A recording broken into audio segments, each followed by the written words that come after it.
Chova busy, chova paere, seo chova baby. Yo DJ Touchboy, chirori ndi akadzira ndani.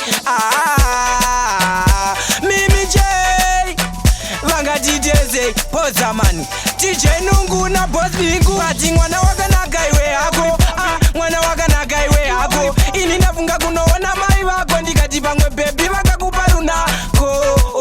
Ndikakuona baby ndinochinja roti, andirare mushe ndikazaona yako body. Ndoda kutenda vakakuzika ivo godi, ndikakutora unenge wakugara mugeti. Ndikakuona baby ndinochinja roti, andirare mushe ndikazaona yako body. Ndoda kutenda vakakuzika ivo godi, ndikakutora unenge wakugara. Ndichauya ndichikuona, ndichakuridzira kodi. Usakwate baby ndinenge ndakapaka 40. Wakatakura mwana wewe une lodi, tashiache manewe ati oh my god.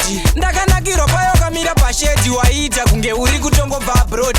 Confidence ndakangotemba god, ndichiuya kwa uri kuzongokanda weti. Ndikakuona baby ndinochinja roti, andirare mushe ndikazaona yako body. Ndoda kutenda vakakuzika ivo god, ndikakutora unenge wakugara mugeti. Ndikakuona baby ndinochinja roti, andirare mushe ndikazaona yako body. Ndoda kutenda vakakuzika ivo god, ndikakutora unenge wakugara mugeti. Baby wakanaka, fanika zvako wakapfeka redi, pateni pako andisvike ndinotya dredi. Ndinomwa imperial handimwe skadi, ukangotorwa chete baby ndoita meti. Pauri baby kandacho ahedi, ndikakuona ndonyaraka nobuda mugeti.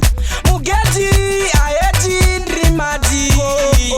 Ndikakuona baby ndinochinja roti, andirare mushe ndikazaona yako body. Ndoda kutenda vakakuzika ivo godi, ndikakutora unenge wakugara mugeti.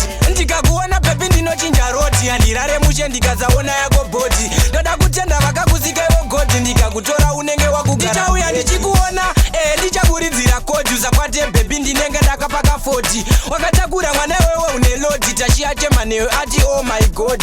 Ndakanakirwa payo kamira pashedi, waita kunge uri kutongobva abroad.